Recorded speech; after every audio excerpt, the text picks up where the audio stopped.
Fine. So we have deliberated enough for polynomials, quadratic equations, polynomial functions, graphing it, dealing with the features, properties of it. And I'm sure you guys would have spent some time doing some practice. If not, find out some time from your schedule. Just try doing some unit test on Khan Academy, at least to reassess that whatever we have understood or learned in the class, are we able to apply that for doing the real problems that you will anyways come across. Okay. So starting today, we wanted to move on to the next unit, which is unit 5, which is around geometry and trigonometry. So again, like every unit, it will have a lot of things that we'll go through. Luz Marni. Hi. Arihan. Okay. So starting today, we'll be beginning the journey with the unit 5 of SAT prep, and that is around basics of geometry and trigonometry. So you all would have learned geometry in different shape and form, and as well as trigonometry. Let's go through this unit from the beginning and let's see what we know versus what we are learning fresh. So it will be probably a recap of a lot of things that you guys know have learned before, or we might come across some interesting concepts as we go.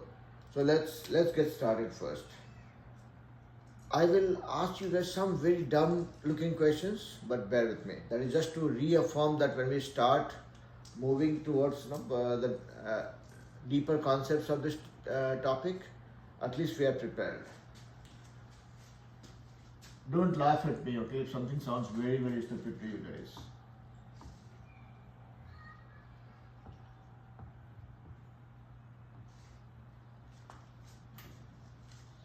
Very much known shapes: triangle, probably a rectangle, and this one is trapezoid. And as we have, as part of this unit, right, when we talk about geometry, you will be mostly dealing with things like surface area, volume of 3D objects and shapes. Not shapes, 3D objects primarily. But before we get into a jump into 3D objects, volume and surface area stuff, we have to be very, very clear and thorough with respect to understanding of the area and perimeter of some of the basic shapes that will become a building block for us for dealing with those complex objects or shapes that we will come across. I will probably not ask you guys what is the area for triangle and what is the area for rectangle. That you guys would be knowing very well. Does anybody remember what is the area for trapezoid? What is the formula for area for trapezoid?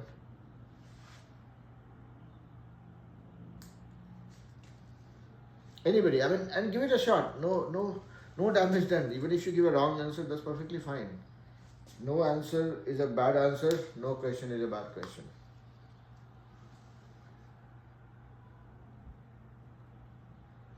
Okay, let me take a step back. If you talk, okay, hey Vishal. Hi Vishal. So what I'm saying is, Vishal, everybody can hear me okay, right? Okay. So yeah. I'm saying that before we jump onto the 3D objects, before that I wanted to check if I have a trapezoid, what is the area for trapezoid? Does anybody remember? Or okay, let's start with this. What is the property of a trapezoid? What makes you believe that a shape can be called a trapezoid? What is the basic property of that? Like you said, triangle, it has 3 sides and 3 angles. Rectangle, it has 4 sides. It's form of a quadrilateral where opposite sides are parallel and equal to each other, and every angle is 90 degrees. Likewise, if you have to describe what is a trapezoid, what will be your definition of a trapezoid? It has 2 sides that are parallel to each other. Okay. And they're not equal length. Okay. Yes, Vishal. The top and bottom are both parallel to each other, Uh-huh. and the left one and the right one are same length. Are you sure? How about this? I know I'm messing with you, but is this not a trapezoid? And angles next to each other are supposed to be added to 180. Like these two? Yeah. I would probably not agree. Oh. So here's the deal. So that's why I see, and it happens. Okay, when I ask kids from junior grades, I ask them, okay, do you know the table of 12? They'll say, yeah, I do. And I ask them questions on table of 4, and they get stuck. Because what happens is when we are looking at the more complex things, sometimes we end up giving less importance to things which are the building blocks. So that's okay. There's no harm, no damage. I'm not trying to be a whining teacher here, okay? I'm not trying to complain about it. I'm just trying to help you guys recall it. So, if you talk about a trapezoid, the only thing that we have to know about a trapezoid is it has only one pair of parallel lines. It is a form of a quadrilateral and it has only one pair of lines which are parallel to each other. And it doesn't have any other thing called out. I mean, there can be some derived interpretation from that though. You can say, okay, sum of this angle and this angle will be 180 degree. That happens for any parallel line. If you have a pair of parallel lines and we have an intersecting line, sum of this angle and this angle will be 180 degree. That's the case here also. So would be the case. You can say this angle plus this angle is 180 degree. But this angle and this angle being 180 degree, that is visually not possible. If you look at this one is obtuse angle, this is also obtuse angle. This one is acute, this one is acute. These two will never add up to become 180, neither would be the case with these two. Okay? So the only property that we need to be aware of is a trapezoid is a quadrilateral where it has only one pair of lines parallel to each other. The time I have two pair of lines being parallel to each other, this becomes a parallelogram. It will no more be qualified to be called a trapezoid. So that's why the precondition is it has to have only one pair of lines parallel to each other and there is no other thing that you can think of. I mean, if you say opposite lines are equal to each other, even if the parallel lines are equal, it will immediately become a parallelogram. This is the only way it can be equal to each other. And then these two lines will become parallel and equal as well. Okay. So that's why this is just the only thing that we have to keep in mind is when you're talking about a trapezoid, only one pair of lines are parallel to each other, and you can put a disclaimer saying and they are not equal. Because as soon as you make them equal by any means, you will probably be moving away from this being called a trapezoid. Yeah? Hello, Sarah. Where is Neil? He's coming. Oh, okay, all right. So before we start talking about more interesting concepts around the 3D shapes, 3D objects and their volume and surface area, I just wanted to do a quick recap. So what I'll do is next 10 minutes I will just quickly rush through all the basic properties that we have seen so far, or that we are aware of, or that we need to be aware of, more with respect to property, not with respect to another thing. Line segment, rays, you all know about it. I'm not going to go into that. The time you go from one line segment or line to two, that makes angles, and that is where you have three variants: acute angle, obtuse angle, and right angle. When you go from two lines to three lines, you come across a shape called triangle. And this is the first time when your shape becomes closed. And when you know triangles, you know that there are three angles and there are three sides. And based on the angles and sides, you have different classification, categorization of this shape called triangle. If you are going by the side, you have three variants: equilateral triangle when all the sides are same, isosceles triangle when two sides are same, and Scalene triangle when all the sides are different.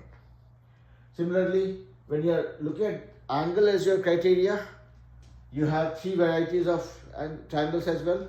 When all the angles are less than 90 degrees, that is called acute angle triangle, meaning all the angles are acute angles. And one of the angle is 90 degree, that becomes your right angle triangle. When one of the angle is more than 90 degrees, that becomes your obtuse angle triangle.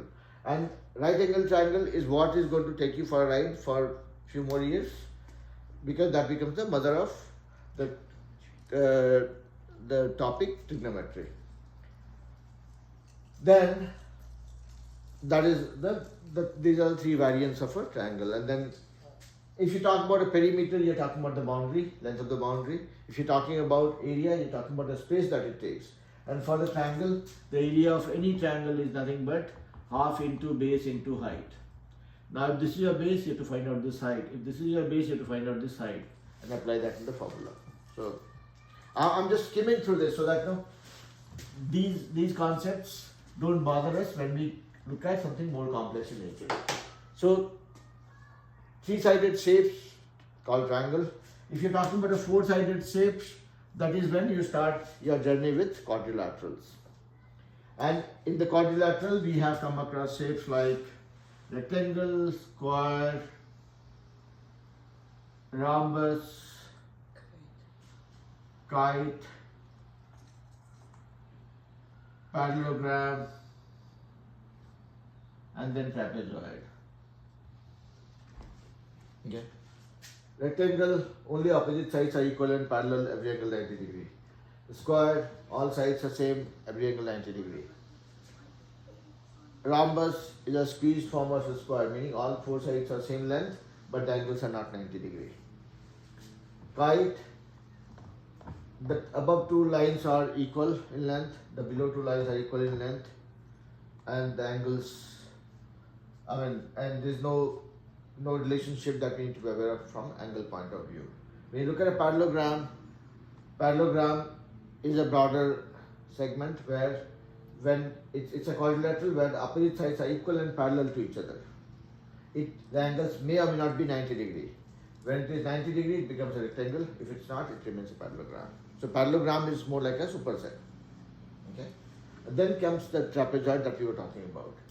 Area of this guy, perimeter, I don't have to worry about it. You know these two sides, you'll add them. That becomes your perimeter.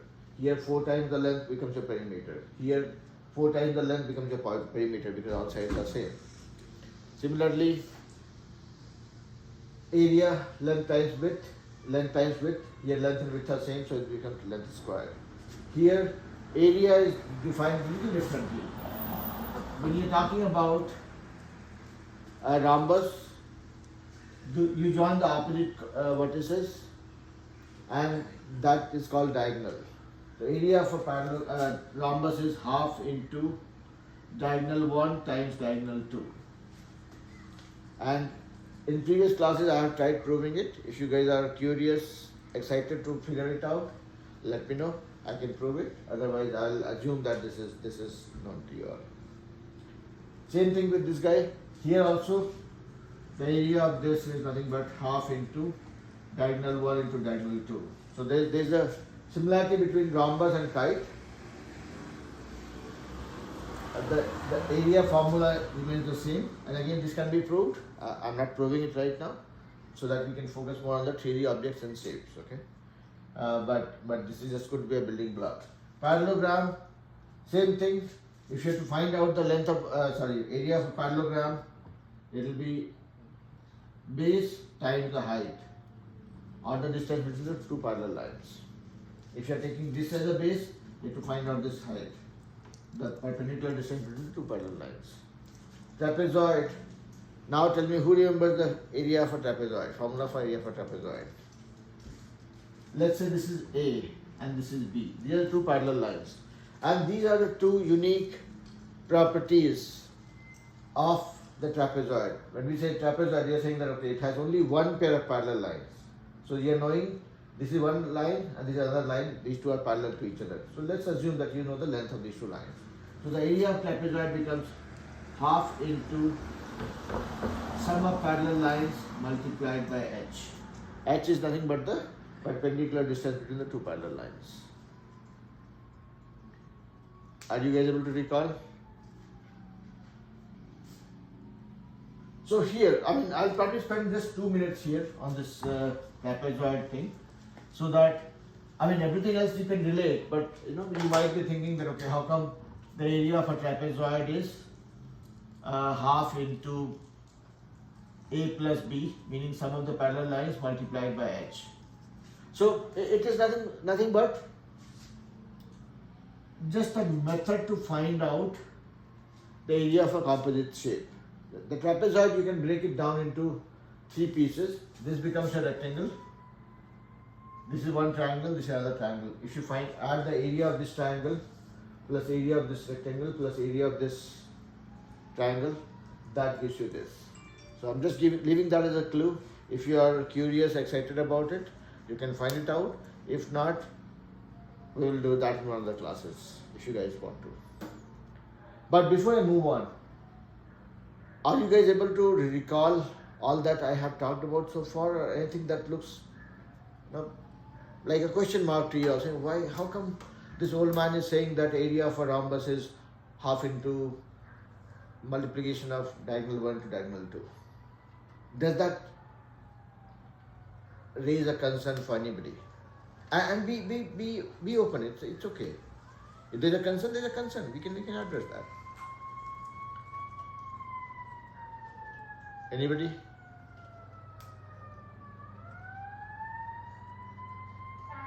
What? No, I'm saying, I'm just giving you guys an option, saying that, okay, all that we discussed about, right, all the shapes and their corresponding formula for area that I talked about, right, like I said, area for rhombus is half into diagonal 1 times diagonal 2. And if you guys are thinking or you are concerned about how come this formula is to be believed, let me know. I can double click on that before I move on. This is a rhombus. The only thing that you need to remember is all the 4 sides are same, and these diagonals, these are the 2 diagonals.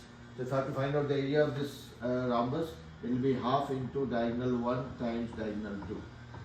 This is diagonal 1, let's say, and this is diagonal 2. Okay.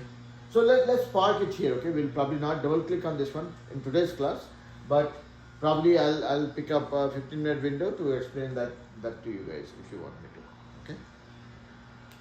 Yeah? Smurny, Chris, Snarka, Rehan, anybody, any doubt? No, right? I'll assume that there's no doubt. Okay, alright, so let's move on. So then there's another shape that you would want to talk about, that is a circle that you will deal with very often, right? And area of a circle, I believe everybody knows, pi r squared, and perimeter of a circle is 2 pi r. Yeah, wherein pi is nothing but 22 by 7. Some people who are more intelligent than me, they choose to remember 3.1416, whatever. I go with a simpler approach, 22 by 7. Okay. Now this is all about 2-dimensional shapes. Obviously there are more. You can talk about pentagon, you can talk about hexagon,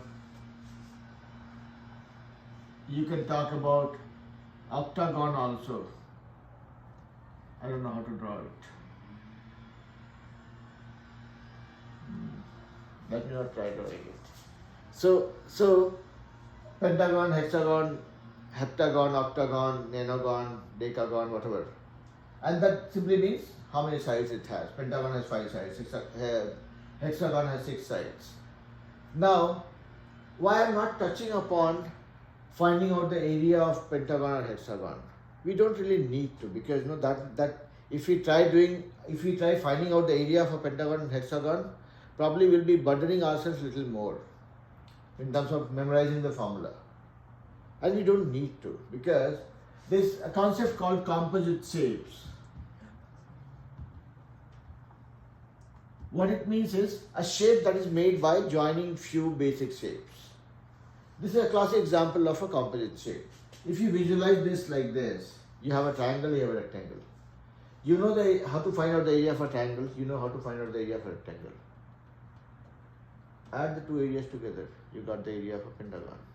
Why to memorize the formula? Okay. Likewise, if you're talking about a hexagon, you can, same way you can break it down into three shapes, two triangles and one rectangle. Add this thing. Or if you are more playful, you will say, okay, fine, I don't want to do rectangles, I will do only triangles. Now you have 1, 2, 3, 4 triangles. Find out the area of these 4 triangles, add them together. Yeah? Is this acceptable so far? Yeah. Sara, Neil, Sunarka, everybody, Prisha, no worries. Okay, Dhanushri has been very quiet always. Okay? I did. Okay. Alright. Now, so this is what you guys don't want to learn from me. Right? If I forcefully teach you guys these things, you will say that this teacher needs to retire. So I don't have any plan to retire soon. So that's why I'll not teach you guys this thing. This was more of a recap of what we know. And this will become our building block for what we're going to learn now. Now, you guys can enjoy my drawing skills.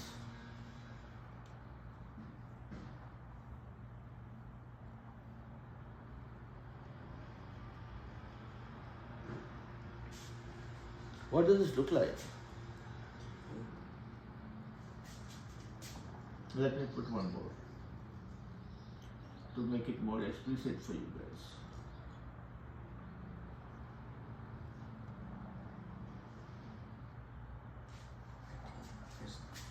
Yeah. Okay. So I got one answer in the classroom. I have drawn 2 shapes with my limited drawing skills. And what are these 2 shapes looking like? Yeah, Vishal, go ahead. Vishal, go ahead. The top one looks like a cube, like the one, and on the bottom it looks like a rectangular prism. Rectangular prism, or there is another name for this guy.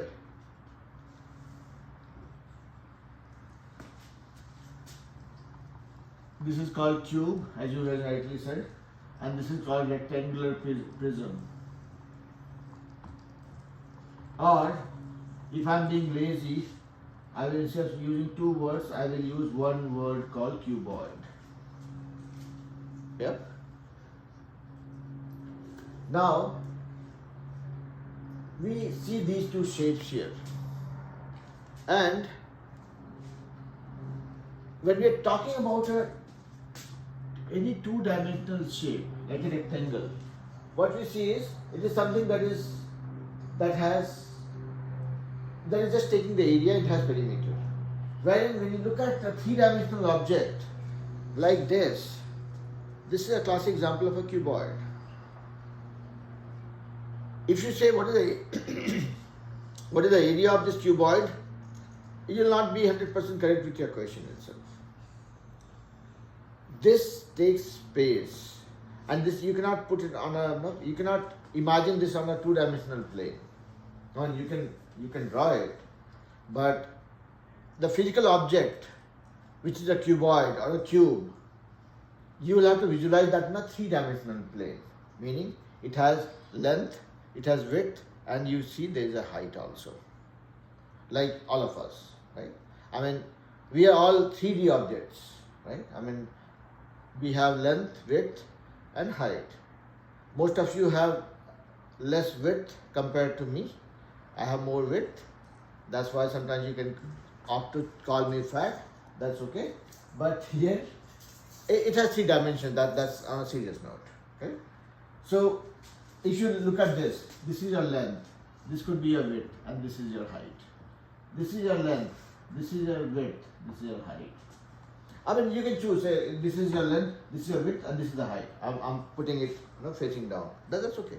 But net what it says is, you have 3 dimensions that you're looking at. 1, 2, and 3. So if you recall your journey with the coordinate planes, where you have x-axis, y-axis, this is your, let's say, length, this is your width. Where in the height go? That is your z-axis that you will talk about. Okay. So we are not going to into three-dimensional coordinate planes right now, but to visualize these 3D objects or solids, you have to always keep in mind that there are 3 dimensions to the shape or the object that we are talking about: length, width, and height, which may not be correct verbatim when you talk about some shapes like a sphere. But then you have to visualize that, okay, sphere is like one axis going this way, one axis protruding through this in the vertical direction, and then there is a height. So, I mean, you have to still visualize, there are 3 dimensions to it as well. I'm not able to draw that very well, but that's how we look at it. Now, when we talk about this, just area and perimeter would not be sufficient for a 3D object or a solid object. So 3D object or versus a solid object, you can use this term interchangeably depending on your comfort. Now here, you cannot say, okay, area of prism, that will not be correct. Area of a cube, that will not be correct. You'll have to say, when you look at the area, you are seeing area in different places. This is one area. This is another area. This is the bottom also has an area here. There's area on the back side of this one. There's area at the top. There's an area in the back of this front side. These are called surface area because those are the areas that you can see. Now look at this being your cuboid. This is one surface area. This is another area. This is another area. This is another area. This is another area. And this is another area. So there are six sides. All are on the surface. That's why it's called surface area. I mean, if you dissect this and then look inside, there's an area that will get exposed. But when you look at any solid object, the area that is visible from outside, that is on the surface, that is called surface area. Let's say you don't like my looks, you want to color me green. What you will color is my surface area. Basically, my body which is visible from outside, right?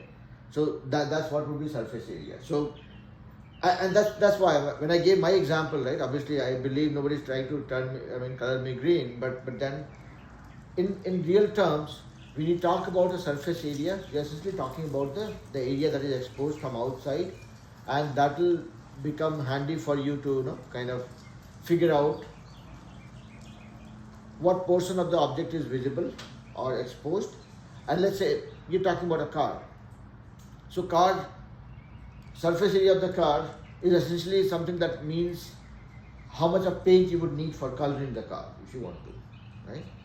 If the eraser doesn't look nice with being black, if you want to turn this yellow, the surface area will tell you how much of paint you would need for coloring it. Now comes the second thing, volume. Obviously, volume is something that, like the area says how much space it will take on the surface, volume says how much space it will take in the 3 dimension. So, it is, if the cube is big, you can fit in if cube, let's say this is a cube shape, which is very big, you cannot fit in the fridge because the volume, the space that it takes, volume is nothing but the space any 3D object takes. I can put this phone in my pocket because the volume or the space that it takes, that fits in my pocket. My pocket has enough space for keeping it. Can I put an iPad in my pocket? Probably not, because iPad needs more volume. My pocket doesn't have that much space, right? So that's the basic understanding of this, which I believe you guys know. Now let's double click on this and go a little inside each and every shape and try to find out what is the volume and surface area of each of the objects. Okay. So primarily we'll start with 3 objects and then we will go deeper into things. So we'll start our journey with a cuboid. Then we'll go to a cube.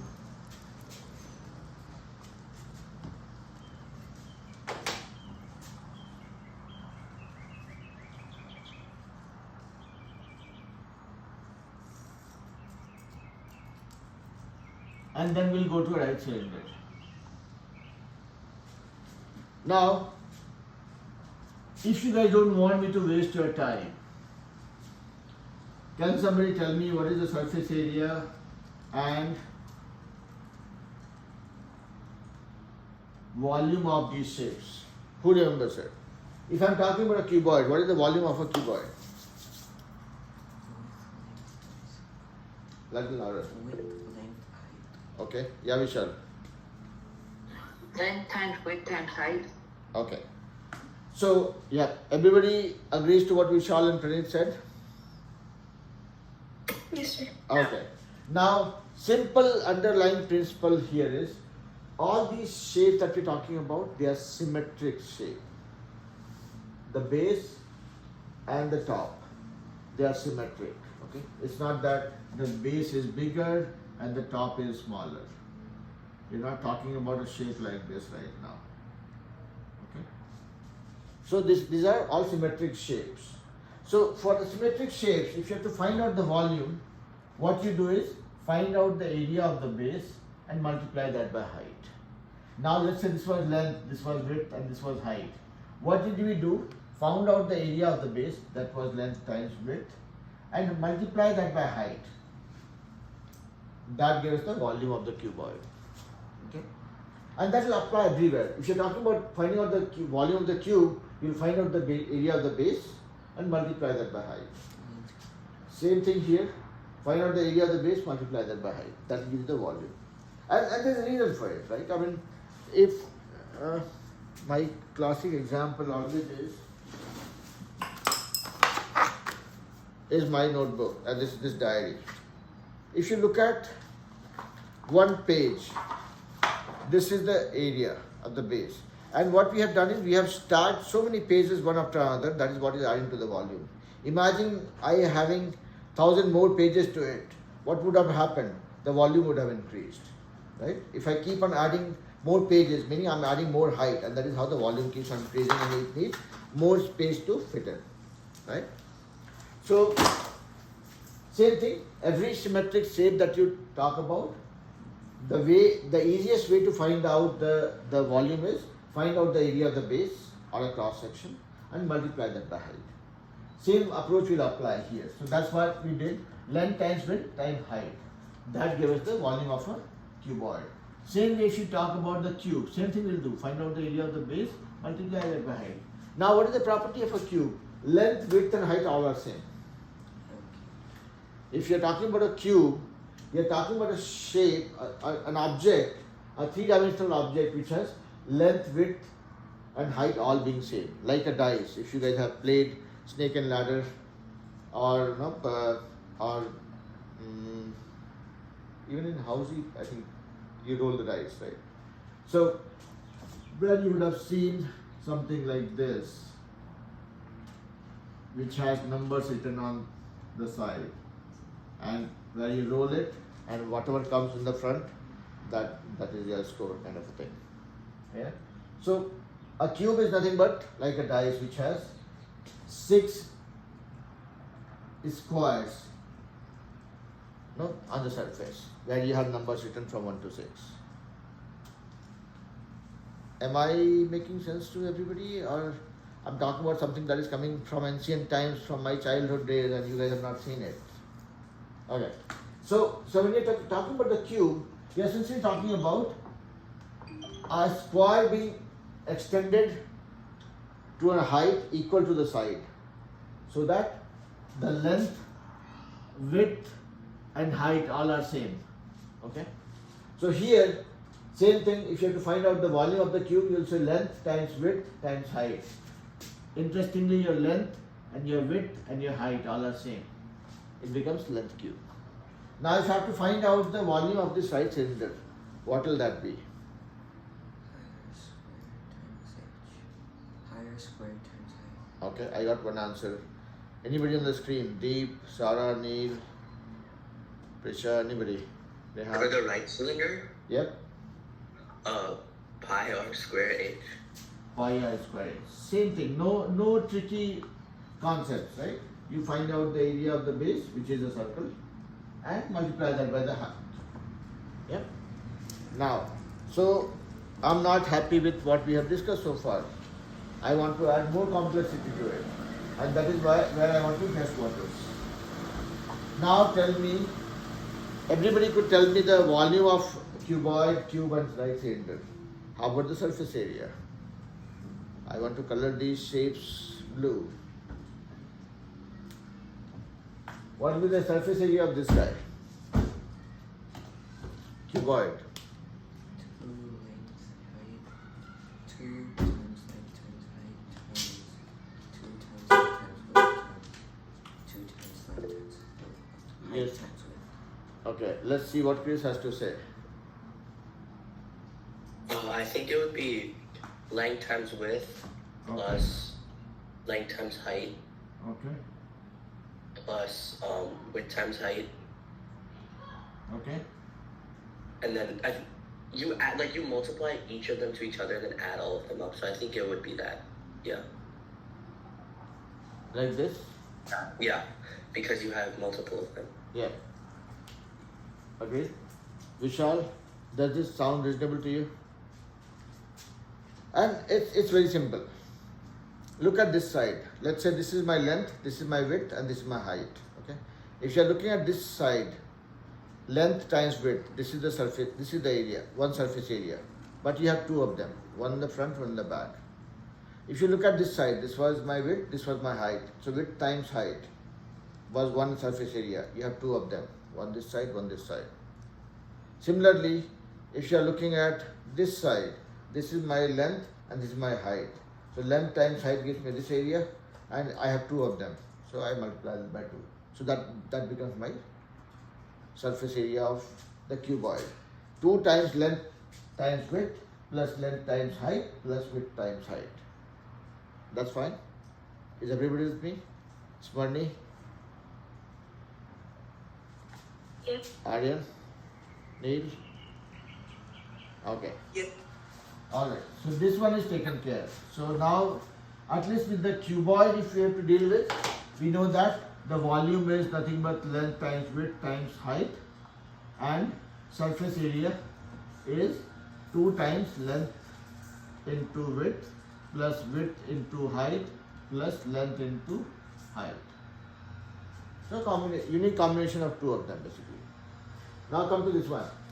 So this one, we know the volume is nothing but length cube. What is the surface area of a cube? 6 times length squared. Okay. Risha, Dhanushri, any guess? What will be the surface area of a cube? Pranit told me something silently. I'm not disclosing that to everybody. Yeah, Dhanushri. I'm not sure, sir. Okay. Yeah, Vishal. No, you see, you guys have to always think that the answer would be a simpler one. Okay. Don't burden yourself thinking too much about it. Yeah, Vishal. It's 6 times the side squared. 6 times length square. Because everything is length here, right?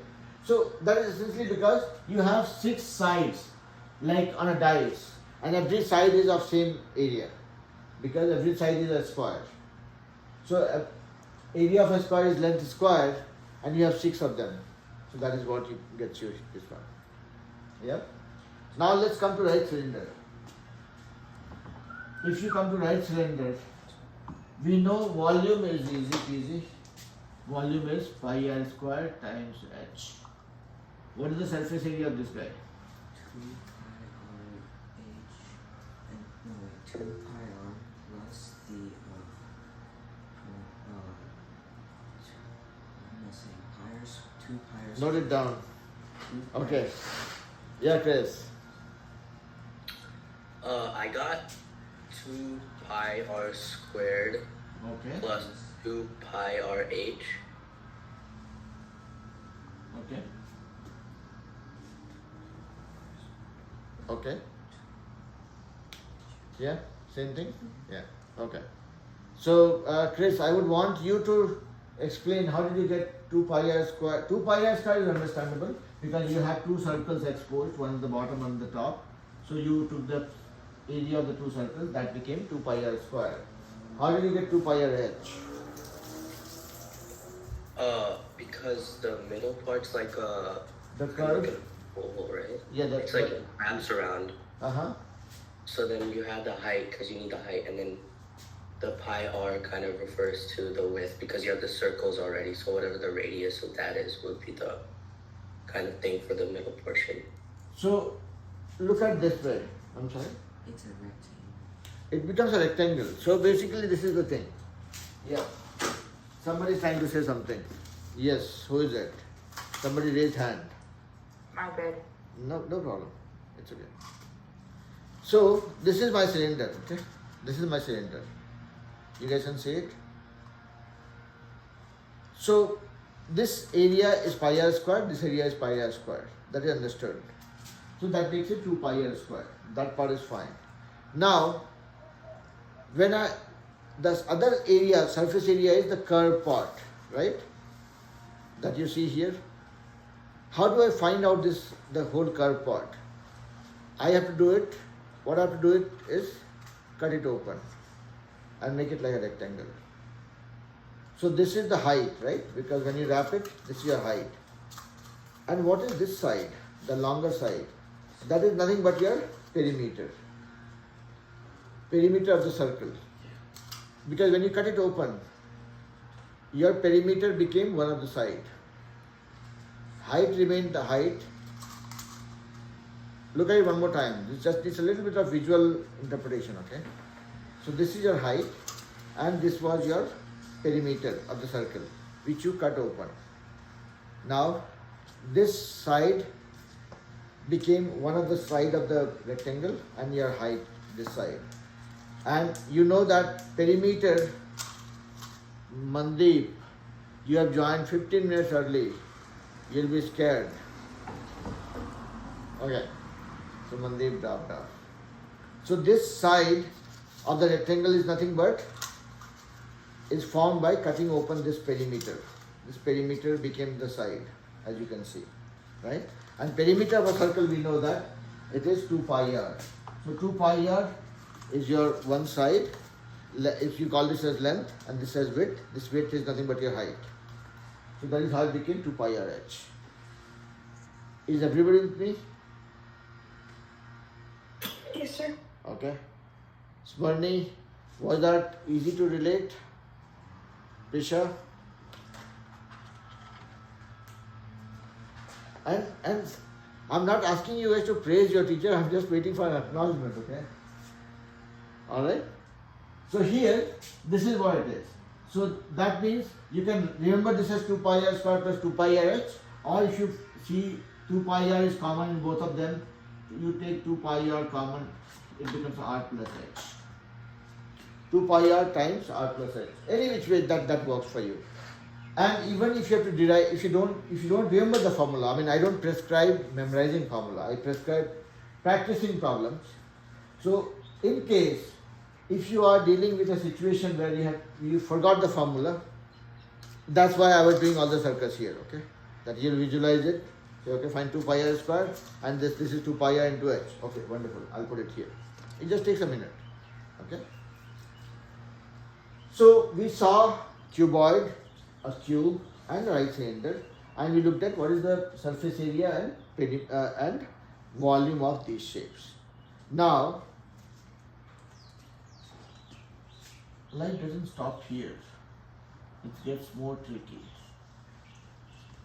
So what we will do next? Now what we'll do is, let's look at a situation where we are not talking about a right cylinder. We are talking about a cone. Okay. So what will be the volume of a cone? 1/3 pi r square h. Okay. So let's say this cone has this as height and this is the radius. What is the volume of a cone here? I heard one answer and that I believe is the right answer, but I want to hear from everybody else. Anybody else on the screen? Rehan, Sarah, Smarni, Snarka, Vishal, Dhanushri, anybody, Prisha, Aryan, Deep, anybody? No? You don't like talking to a teacher even? Hmm? Sorry, I left. What was the question? No, I'm saying we saw what is the volume and surface area of a right cylinder. Yeah. I have drawn something little different, which is not symmetric like the right cylinder. It's a cone. So what will be the volume of a cone? It'll be pi r squared h divided by 3. Okay. And what makes you believe so? I just remembered it. Okay. No, so see, remembering is perfectly fine. No harm with that. I'm just trying to add some visual to it. Something to do with the optics. So can I assume that everybody in the class agrees to what Vishal and Praneeth said? They said that volume of a cylinder is, volume of a cone is 1 by 3 pi r square h.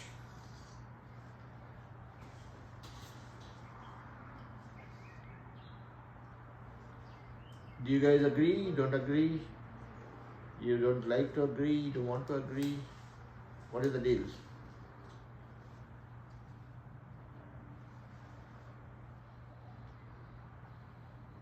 Deep, what is your point of view, beta? Or you have not come across this? That's also fine. I mean, there could be something that is new, which you have not come across. That is fine. The cone? Yeah? No, not really. I didn't see the SAT. I took it in March. I didn't get a cone problem. I got geometrical problems. Okay. But I haven't come across cones. Okay. So here, whatever Vishal and Praneeth said, that we have to believe. Okay? We don't seem to have a choice. So the way you will visualize this would be like this.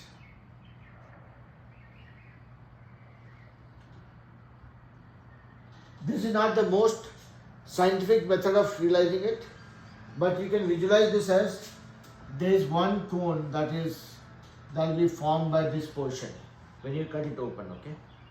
And there's and though it might look like half of the cone, but you know what? There's portion here, this side above this also. That adds up together to make one cone, and whatever is on the back, that also adds up to make another cone. Okay? So basically you will say that the whole cone's volume would have been pi r square h. It is trimmed from the corner to take it out. So this is forming one cone, this portion and the back, this portion and the front of it is making another cone. So that is why this becomes pi r square h divided by 3. So you are actually splitting that cone, that cylinder into 3 cones. That is how it became pi r square h by 3. Okay. Same thing will happen. Come on and sit down. You are 10 minutes early. That's okay. You have to just listen to something that I will talk. So similarly, if you are talking about a pyramid, how would a pyramid look like?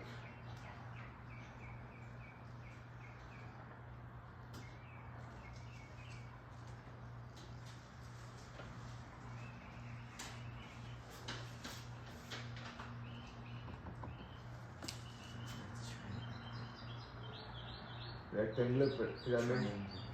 Yeah. What is that called? You drew a triangular prism. Triangular prism. Yeah. Let me. Yeah. So it's not triangular prism as such. It is. I'm just trying to find out how do I make you guys believe that it is a.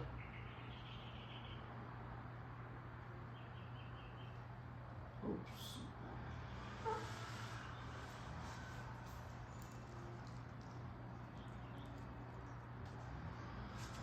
I don't know what it looks like.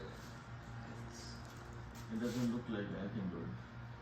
A pyramid meets in like a point, that's all. Yeah, correct. So all the lines would need to meet in one place. All the lines would need to be in one place. Yeah, you're right.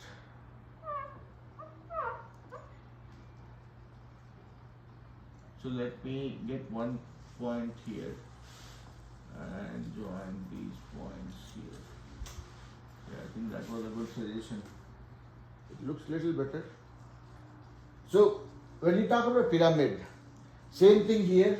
You have a rectangular base and then everything converges to one point at the top. So this is your height from here to here. This is your base. If you have to find out the volume of a pyramid, what will that be?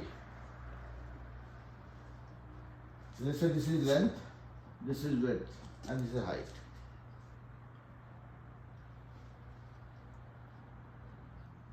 Any guesses? So, I'm sorry? Well, it's always 1/3.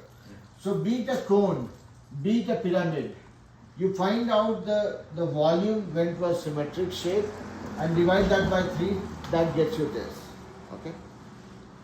When we talk a little more about the details of calculation, details of calculus, when we go deeper into it, that is when we will figure out how these formulas are derived. But for now, if you have to use or find out the volume or volume of the pyramid or cone, you will use simple technique that whatever is the volume of the corresponding parent shape, if it's a right cylinder, divide that by 3, you will get that of a cone.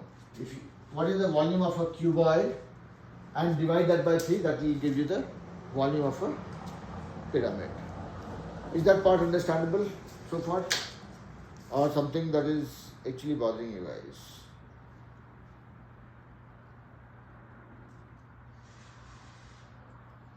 Yeah? Are we all clear or a little bit confused right now? No? It's Okay. clear, sir. Clear? Okay, wonderful. So then let's look at some more concepts around congruence, similarity, and relationship of angles. So that in the next class we will start jumping into the real problems that we'll deal with respect to all the 3D objects that for which we have derived the formula for area and volume, surface area and volume of these shapes. Okay. So let's look at some of the concepts around congruence, similarity, and relationship of angles. How much time do we have? Only 5 minutes. Let's see how much we can cover. So what do we mean by congruence? If you guys have to explain that to me. Exact replica. Exact replica. And what do we mean by something being similar? It's scaled down. It's like the same, but like scaled up or down. Okay. It's like similar to each other. Okay. Yep. Yeah, you are right. You guys are right with that point. So basically, if you talk about congruence, you are talking about two things being exact replica of each other. If I say this rectangle and this triangle are congruent, you will say that I will find a better teacher. Okay? They are never going to be congruent because there is no relationship between these two. So congruence means when you are talking about two shapes which have same name. Name as in if this is a rectangle, this is also a rectangle. And they have matching properties. These two don't look congruent. But don't find another teacher. I was just halfway through. Okay? So here, congruence means when you're talking about two shapes being exact replica of each other and having all matching properties. So guys, sit down without making a noise. We still have a class going on. We'll wrap up in 2 minutes.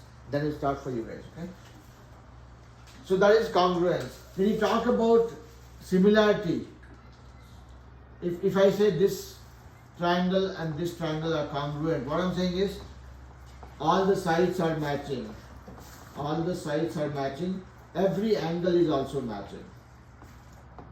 This angle is equal to this angle, this angle is equal to this angle, and this angle is equal to this angle.